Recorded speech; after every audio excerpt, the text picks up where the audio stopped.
Assalamualaikum warahmatullahi wabarakatuh. Perkenalkan, saya Muhammad Tera Nomdoni dengan nomor induk mahasiswa 220806094 Saya merupakan mahasiswa Universitas Negeri Surabaya, Fakultas Ekonomika dan Bisnis, jurusan akuntansi. Kelas saya akuntansi 2022C. Di sini saya akan menjelaskan akuntansi pengantar.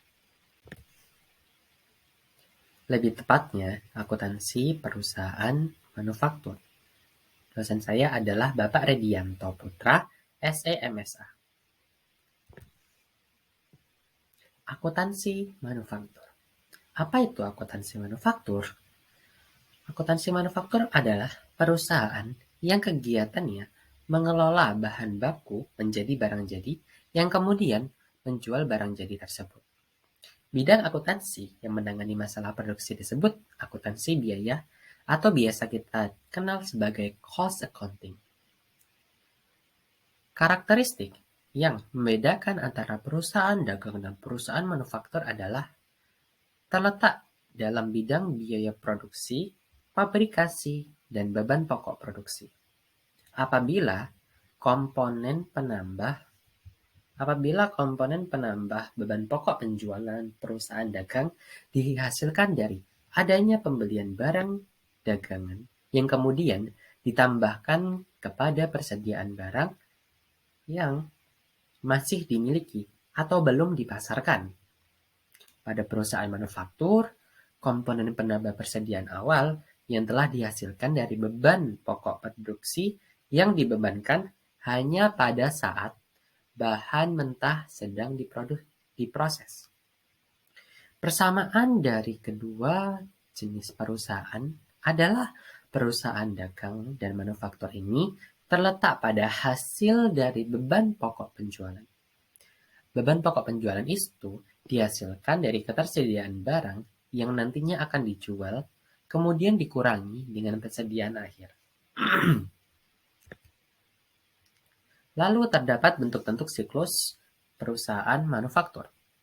Siklus pembuatan produk dimulai dari pembelian dan penyimpanan bahan baku oleh produsen. Lalu yang kedua adalah pengolahan bahan baku menjadi barang jadi. Lalu yang ketiga adalah penyimpanan produk jadi dalam gudang. Siklus akuntansi biaya dimulai dari penentuan harga pokok bahan baku yang biasa dibeli dan dipakai, lalu dikumpulkan menjadi biaya produksi, lalu ditentukan pada harga pokok produk jadinya. Lalu ada tahapan siklus akuntansi manufaktur. Tahapan siklus akuntansi manufaktur hampir sama seperti tahapan siklus akuntansi dagang, di mana terjadinya pencatatan, perintisarian, dan pelaporan. Yang pertama, pencatatan. Pencatatan dimulai dari pencatatan di dalam jurnal-jurnal. Di sini ada juga jurnal persediaan dan jurnal penjualan dan pembelian juga seperti pada perusahaan dagang. Yang kedua, pembuatan atau penerimaan bukti transaksi. Setelah itu, diposting di dalam buku besar. Lalu untuk tahapan yang kedua adalah pengikhtisaran. Yang pertama, pembuatan neraca saldo. Yang kedua, pembuatan jurnal penyesuaian. Dan yang ketiga adalah pembuatan neraca lajur atau biasa kita sebut dengan kertas kerja. Lalu untuk pelaporan, yang pertama adalah kita menyusun laporan posisi keuangan. Yang kedua, membuat jurnal penutup. Yang ketiga, membuat neraca saldo. Dan yang keempat adalah membuat jurnal pembaru. Lalu berikut ini adalah jenis-jenis atau unsur-unsur pada perusahaan manufaktur. Telah dijelaskan sebelumnya, terdapat biaya pabrik, biaya persediaan atau produksi, dan salah satunya. Yang pertama, biaya pabrik atau biasa kita sebut dengan biaya bahan baku. Biaya ini lebih banyak digunakan untuk semua bahan yang mudah diidentifikasi menjadi barang jadi. Contohnya pada biaya pembelian kayu yang nantinya akan digunakan sebagai bahan baku perusahaan mebel. Biaya bahan baku memiliki beberapa metode. Yang pertama adalah metode identifikasi khusus. Metode ini biasanya melakukan perhitungan akuntansi perusahaan manufaktur pada biaya bahan baku.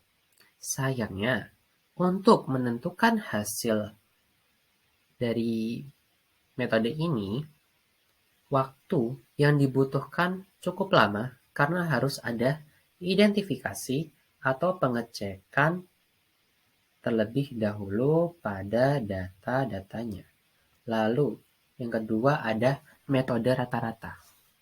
Metode yang satu ini disebut sebagai metode rata-rata sederhana. Ia akan menggunakan frekuensi pembeliannya terhadap persediaan akhir. Lalu untuk metode LIFO, metode yang masuk pertama, masuk terakhir, keluar pertama. Maksudnya adalah bahan baku yang terakhir kali dibeli merupakan bahan baku yang pertama kali digunakan untuk proses produksi. Lalu, untuk metode FIFO atau masuk pertama atau keluar pertama, maksudnya adalah bahan baku yang pertama kali masuk harus lebih dahulu digunakan untuk proses produksi. Lalu untuk biaya pabrik yang kedua adalah biaya tenaga kerja langsung.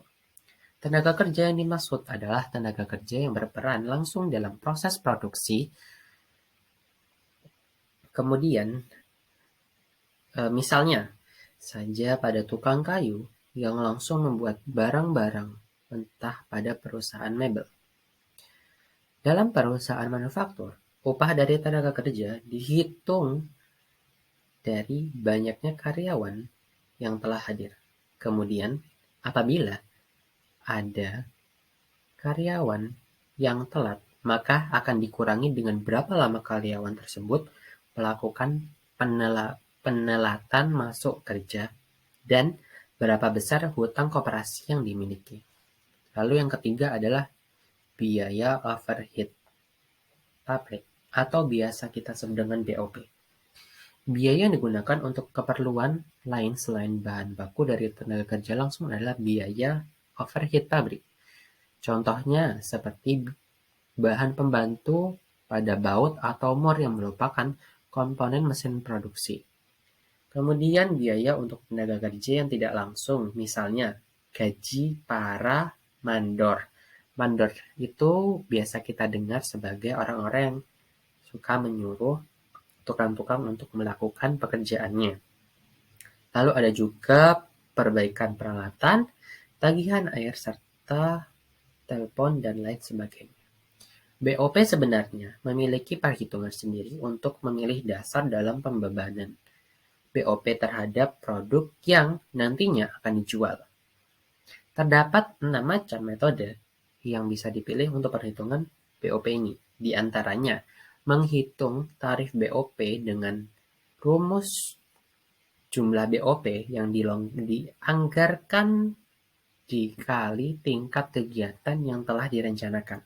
Lalu untuk metode yang kedua adalah menghitung satuan produk dengan rumus tarif BOP per satuan sama dengan tafsiran BOP dibagi tafsiran jumlah satuan produk.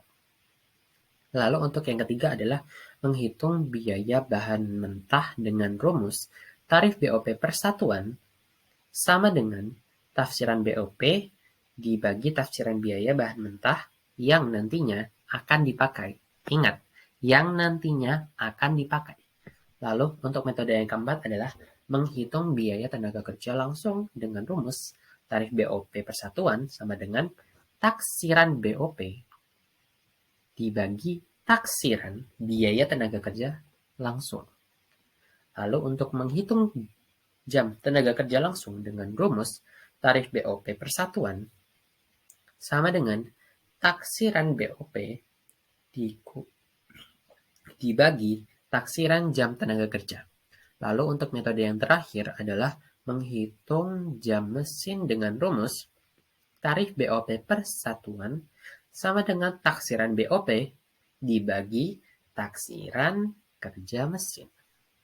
Lalu untuk jenis yang kedua ada persediaan. Yang pertama adalah bahan baku yang tadinya sudah dijelaskan, yang kedua ada barang dalam produksi, dan yang ketiga adalah barang jadi. Biaya produksi dan biaya periode. Apa itu? Apa itu biaya produksi? Nah, biaya produksi adalah biaya yang dibebankan dalam proses produksi selama suatu periode. Biaya ini terdiri dari persediaan barang dalam proses awal ditambah biaya pabrikasi atau manufaktur cost, kemudian dikurangi dengan persediaan dalam proses akhir. Lalu ada juga biaya utama atau biaya pabrikasi yang merupakan biaya yang berhubungan dengan proses produksi.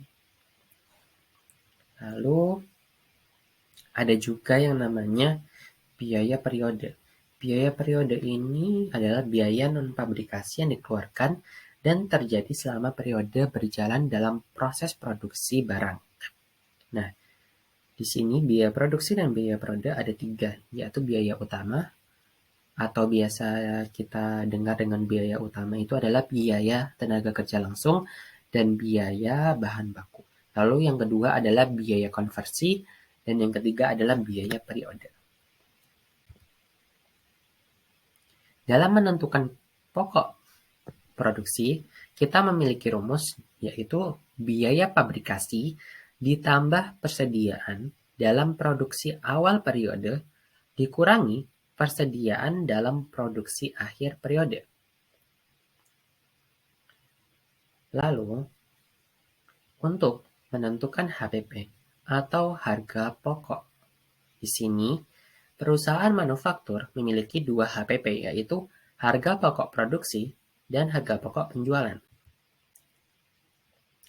Harga pokok produksi biasanya dengan cara menjumlahkan biaya produksi dan saldo awal persediaan barang, kemudian dikurangi saldo akhir persediaan barang. Secara formulasi, rumus yang menentukan harga pokok produksi adalah total biaya produksi ditambah saldo awal persediaan barang dikurangi saldo akhir persediaan barang. Itu adalah rumus harga pokok produksi. Lalu, untuk harga pokok penjualan, kita dapat menjumlahkan harga pokok produksi dengan persediaan barang awal yang kemudian dikurangi persediaan barang akhir. Untuk secara formulasi, rumus harga pokok penjualan adalah persediaan barang awal ditambah atau dijumlah harga pokok produksi lalu dikurangi persediaan barang akhir. Akun-akun persediaan dalam jurnal ada persediaan bahan baku, yang kedua persediaan barang dalam produksi, dan yang ketiga persediaan barang jadi. Lalu di sini ada laporan beban pokok produksi dan laporan beban pokok penjualan. Di sini kita memiliki rumus. Yang pertama adalah persediaan bahan baku awal periode ditambah pembelian dikurangi persediaan bahan baku tersedia untuk produksi. Laporan yang kedua adalah persediaan bahan baku tersedia untuk produksi dikurangi persediaan bahan baku akhir periode sama dengan total pemakaian bahan baku. Lalu, untuk laporan beban pokok produksi yang ketiga adalah total biaya pabrik. Rumus dari total biaya pabrik adalah total pemakaian bahan baku ditambah biaya tenaga kerja langsung dan ditambah BOP atau biaya overhead pabrik. Lalu, untuk mencari laporan pada total biaya produksi, kita dapat menghitungnya dengan cara total biaya pabrik ditambah persediaan dalam proses awal periode. Lalu untuk laporan pada beban pokok penjualan, rumusnya adalah total biaya produksi dikurangi persediaan dalam proses akhir. Namun ada juga laporan untuk beban pokok penjualan. Laporan yang pertama adalah total harga pokok barang yang siap dijual. Di sini rumusnya dapat kita gunakan sebagai persediaan barang jadi awal periode. Awal periode ditambah harga pokok produksi. Dan untuk laporan yang terakhir adalah beban pokok penjualan, yaitu total harga pokok barang yang siap dijual dikurangi persediaan barang jadi akhir periode. Kalau beban pokok penjualan, ia menggunakan akhir periode. Kalau pokok produksi, menggunakan awal periode. Sekian dari saya, Muhammad Ramdhani. Mohon maaf apabila ada salah kata dalam saya menerangkan materi pengantar akuntansi perusahaan manufaktur. Selebihnya saya mohon maaf sebesar-besarnya. Terima kasih telah mau melihat presentasi saya. Wassalamualaikum warahmatullahi wabarakatuh.